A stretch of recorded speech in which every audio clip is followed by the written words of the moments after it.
Well, hello everybody and welcome to the mission log. My name is Jason Gilbert, and whether you've been with me from the beginning or you are brand new to this channel, I welcome you and I'm very glad that you're here. What I'm doing is taking a good hard look at every Star Trek episode and reviewing them, beginning with the original series right up to the shows that are being aired to this present day. You know, it would mean a great deal to me if you would go ahead and subscribe to this channel. It would really help me out immensely. Now today, we're going to be looking at Season 1, Episode 6 of the original series titled Mudd's Women. The episode aired on October the 13th, 1966. It's a story written by the series creator Gene Roddenberry with a teleplay by Stephen Kandel. The episode was directed by Harvey Hart and produced by Gene Roddenberry. Without any further ado, let's get into the story.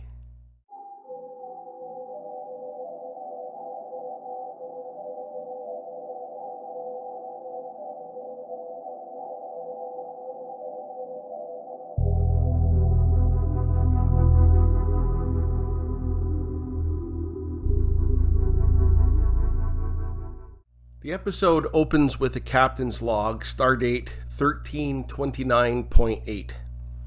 The Enterprise is chasing an unidentified ship, and they discover that the ship is burning their engines.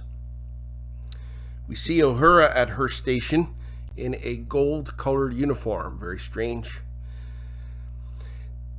The ship is overheating its engines, and at the risk of burning the Enterprise's engines, Kirk orders that their deflector screen go around the ship to pull them in. The Enterprise's engines are overheating as we fade out into the title sequence. Circuits are frying.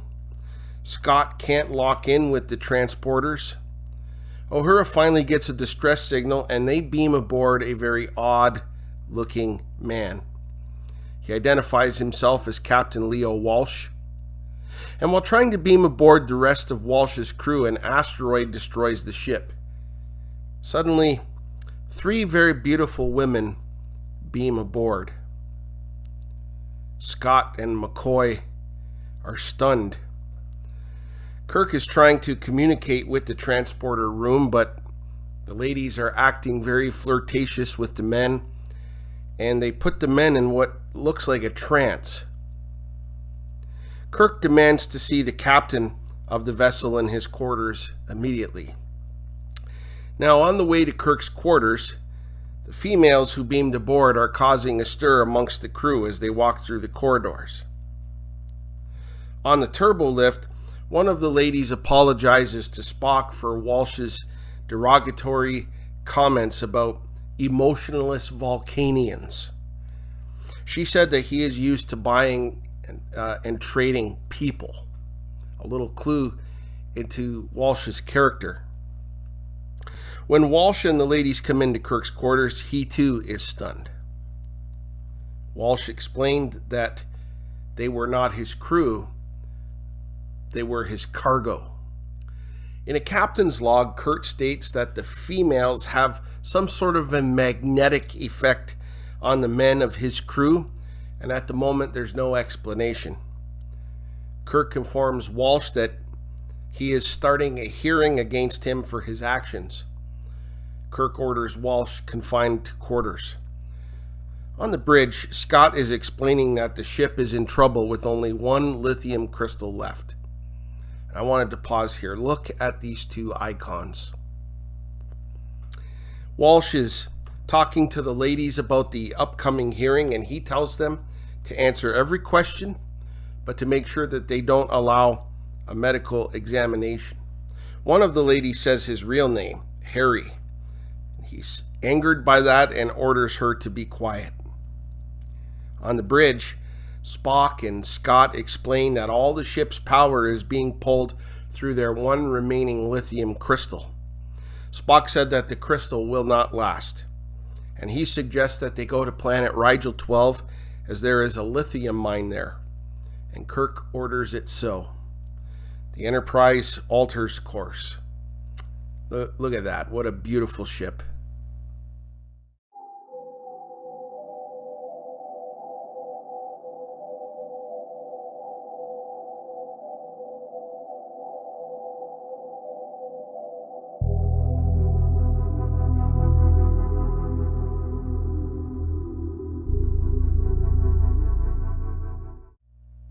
The hearing that Kirk is bringing against Leo Walsh has begun. Spock tells him to state his name for the record, and he says Leo Francis Walsh, and the computer says incorrect. He then states his name as Harry Mudd. Again, the computer says incorrect. Finally, he states his full name, Harcourt Fenton Mudd. And when Spock asks about past offenses, Mudd lies and says none, and computer says incorrect. And then the computer lists who he is and what his offenses are. Kirk, for the record, lists the charges against Mudd. The ladies then begin using some sort of power from their eyes over McCoy and Scott. And when Kirk asks Mudd what the purpose of the voyage is, his response is that he recruits wives for settlers on different planets. The computer is picking up unusual high respiration patterns among Scott, McCoy, and the ship's navigator, who are staring at the ladies. Now, one of the ladies speaks up and says that Mudd transports these ladies from planets where there are no men and takes them to a planet where they can be married.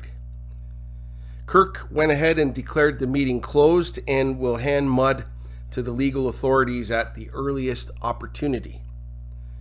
One of the ladies asks what will happen to them. Right then and there, the last lithium crystal fries out. Sulu reports in that the entire life support system on the Enterprise is now running on battery. As the crew leaves, Mudd smiles and talks about the lonely, isolated lithium miners.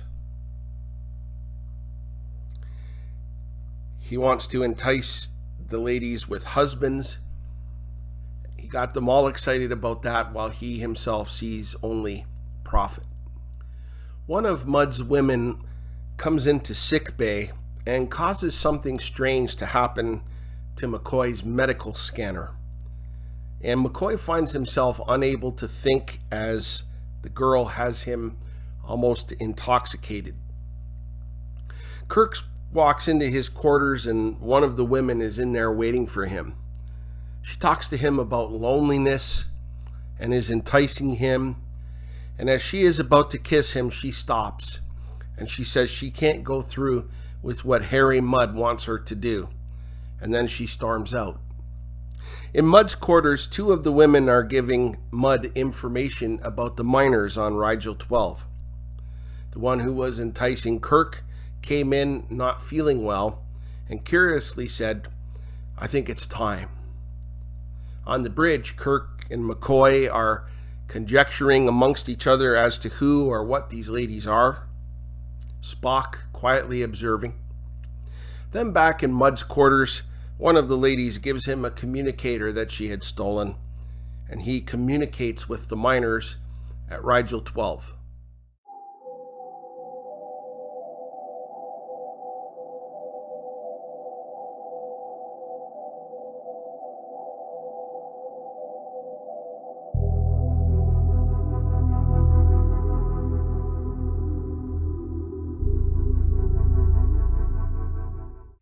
Finally, the Enterprise makes it to orbit around Rigel 12 on battery power so that they can get the lithium crystals that they desperately need. Back in Mudd's quarters, something strange is happening to the ladies. They are reverting back to something that they were before. Now, Harry is frantically looking through the quarters to find whatever it is that makes them beautiful. And finally, he finds it. Pills. They are on pills that make them appear enticingly beautiful, and they are addicts. Mudd is providing these ladies the illusion of youth, and he's offering them relationships with the lonely men, but he cares only about his profits. Kirk and Spock finally get to meet with the miners.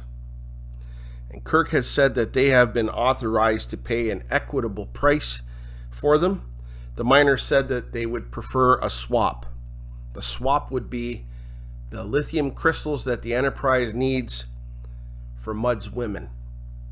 Immediately, Kirk says, "No deal." Mudd ushers in the ladies, and they are putting some sort of spell over the miners. I think it's a power given to them from this drug that they are on, and Kirk said, "Still no deal." The ship's battery was now drained to half power. Kirk decided to beam down to the planet. He expects further difficulty from the miners. Kirk and Spock beam down along with Mudd. Kirk approaches one of the miners and then, in a change of mind, says, "Okay, you won," indicating that he will trade the women for the lithium crystals. The miner said, "I'll give them to you when I have time, Kirk." And as the miners are trying to dance with the ladies, one of them seems to be having a crisis of conscience. She goes running off, and Kirk goes after her. When she leaves the compound, they are in the midst of a terrible magnetic storm.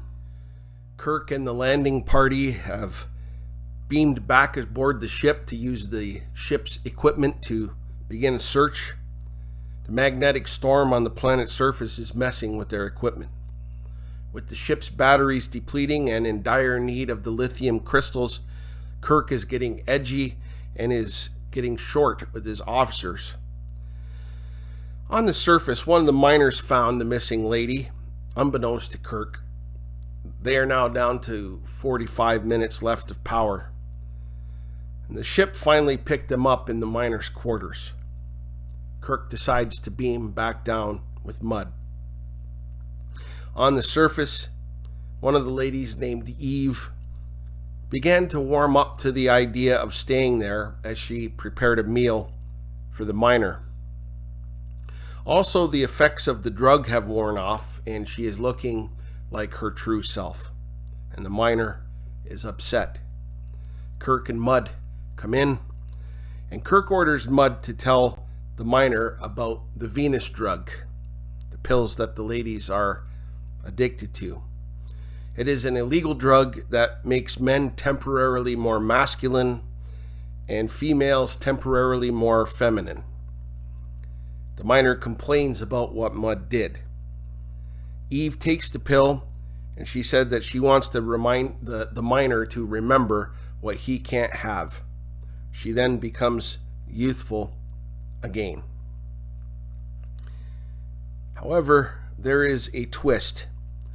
Kirk reveals that she turned herself that way as he replaced the Venus drug with colored gelatin.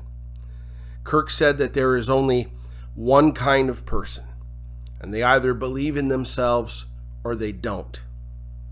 Kirk then demands the crystals, and the miner provides them. Kirk asks Eve if she wants to stay, and she indicated that she does. Mudd then asks Kirk if he can stay on the planet. Kirk said no, but I will be a character witness at your trial. And with the Enterprise fully operational, she cruises off to the next mission. Harcourt Fenton Mudd is a character that you love to hate. It was portrayed by Robert C. Carmel.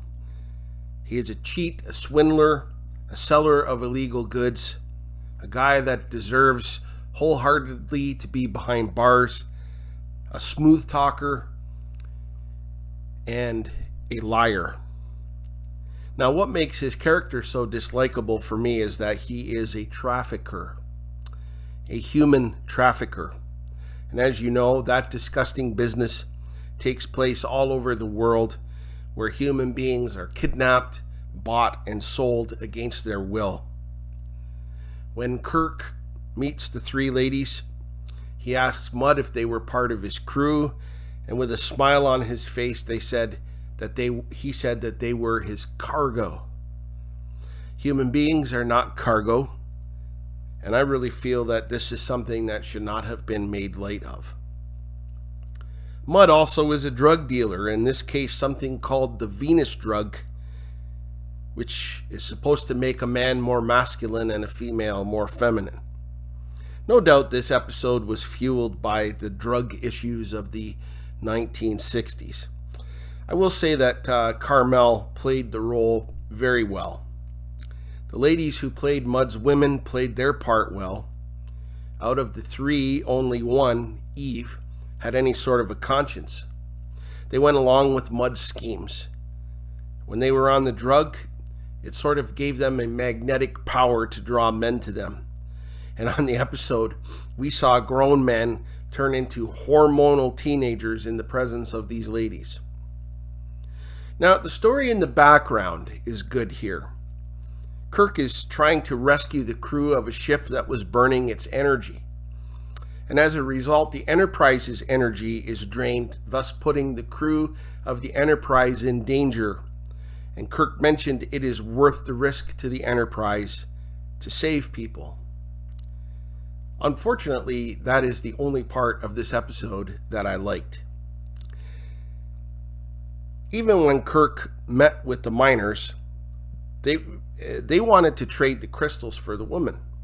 Kirk took a stand and said no, but when the situation was grim, Kirk was ready to make the deal. I really felt that was out of character and out of place. Another thing that I didn't like about this episode was that the other main character, Spock, was only in the background in this story.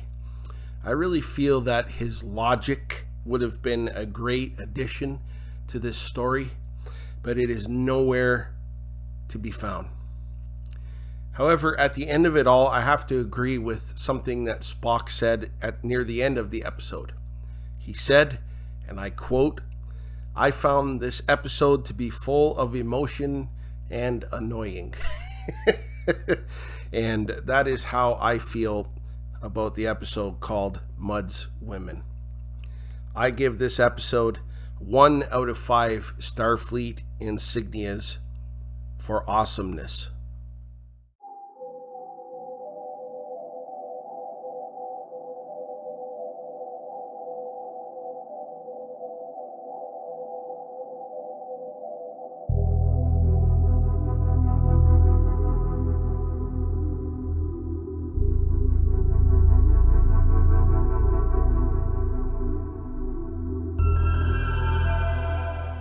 Well, I want to thank you for joining me today in this review.